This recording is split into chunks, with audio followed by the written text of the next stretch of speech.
मैं सूरज आप सभी का वर्ड इनकार्नेशन में स्वागत करता हूं। आज का विषय है फ्रांस में आतंक का राज्य। आज के सेशन में हम लोग यह समझने का प्रयास करेंगे कि किस प्रकार से फ्रांस में आतंक का राज्य स्थापित हुआ और इसका संचालन किस प्रकार से रोबेस्पियर ने सन 1793 से लेकर 1794 तक किया और उन्होंने कौन कौन से ऐसे सामाजिक या राजनीतिक परिवर्तन किए जिसका समाज पर प्रत्यक्ष रूप से प्रभाव पड़ा। आज के सेशन में इन्हीं सब बिंदुओं पर चर्चा करेंगे।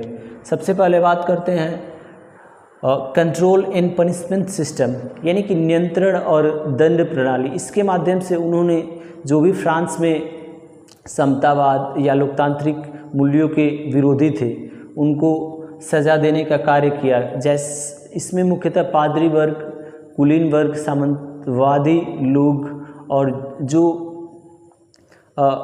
रोबेस्पियर के पार्टी के जो सदस्य थे, अगर उन्हें भी अगर इनकी नीतियों से ऐतराज़ होता था तो उनको भी ये इस माध्यम से दंड या सज़ा देने का प्रयास करते थे। और ज़्यादातर लोगों को इन्होंने गिलोटिन के माध्यम से सजाए मौत दी, यानी कि गिलोटिन एक ऐसी मशीन थी जिसके माध्यम से आरा जिसमें लगा होता था और जो कि सिर को धड़ से अलग कर देता था। अब बात करते हैं प्राइस स्टेबलाइजेशन, यानी कि मूल्य स्थिरीकरण।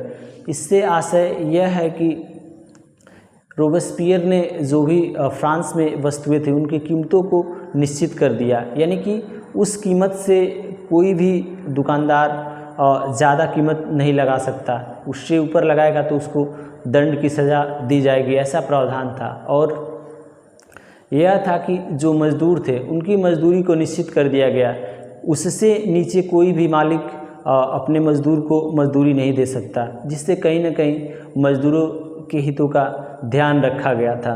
अब बात करते हैं इक्वालिटी ब्रेड। इक्वालिटी ब्रेड से आशय यह है कि उस समय गेहूं की जो रोटी थी उसको सामान्यतः सबके लिए अनिवार्य कर दिया गया खाना, इसीलिए इसको समता रोटी के नाम से भी जाना जाता था। और इस नीति को लाने में रोबेस्पियर का सबसे महत्वपूर्ण रोल था।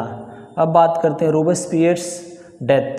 रोबेस्पियर्स के डेथ की बात की जाए तो उन्होंने अच्छे तो काम किए ही थे, मगर कुछ ऐसी चीज़ें थी जो समाज के प्रतिकूल थी और आगे चलकर वहाँ की न्यायालय ने उन्हें दोषी पाया और उनको फांसी की सज़ा सुनाई और अंततः उनको गिलोटिन मशीन के माध्यम से उनको फांसी दे दी गई या उनका सर धड़ से अलग कर दिया गया। धन्यवाद।